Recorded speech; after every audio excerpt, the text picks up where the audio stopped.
കൃത്യം 7:30 നമ്മുടെ വർക്കല റെയിൽവേ സ്റ്റേഷനിൽ എത്തിയിട്ടുണ്ട്. വർക്കലയിൽ നിന്ന് നമ്മൾ ഒരു യാത്രയ്ക്ക് പോവുകയാണ്. എവിടേക്കാണെന്നുള്ളത് വഴിയേ പറഞ്ഞുതരാം. അപ്പോൾ നേരെ ചെന്നെത്തിയതെന്ന് പറഞ്ഞു കഴിഞ്ഞാൽ കോഴിക്കോടാണ്. ട്രെയിനിലെന്ന് പറഞ്ഞു കഴിഞ്ഞാൽ മുടിഞ്ഞ ക്രൗഡ് കാരണം വീഡിയോസ് ഒന്നും എടുത്തില്ല. നേരെ ട്രെയിനിൽ നിന്ന് ഇറങ്ങി നേരെ ബസ് സ്റ്റാൻഡിലോട്ട് പോവുകയാണ്. ബസ് സ്റ്റാൻഡിൽ പോയപ്പോൾ അവിടെയും ക്രൗഡ്.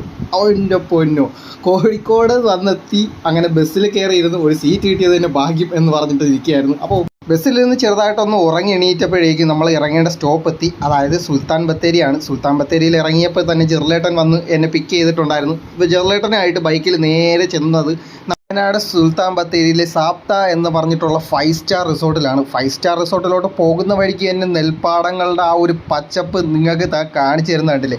കിടിലൻ ആംബിയൻസോട് കൂടിയ ഒരു പ്രകൃതി രമണീയമായ ഒരു സ്ഥലം. ഓപ്പോസിറ്റ് ആയിട്ടാണ് ഞാൻ പറഞ്ഞ ഈ 5 സ്റ്റാർ ഹോട്ടൽ സ്റ്റേ ചെയ്യുന്നത്. അതായത് കൺവെൻഷൻ സെൻറ്ററോട് കൂടെ ചേർന്നിട്ടുള്ള ഒരു റിസോർട്ടാണ് കേട്ടോ. ഈ റിസോർട്ട്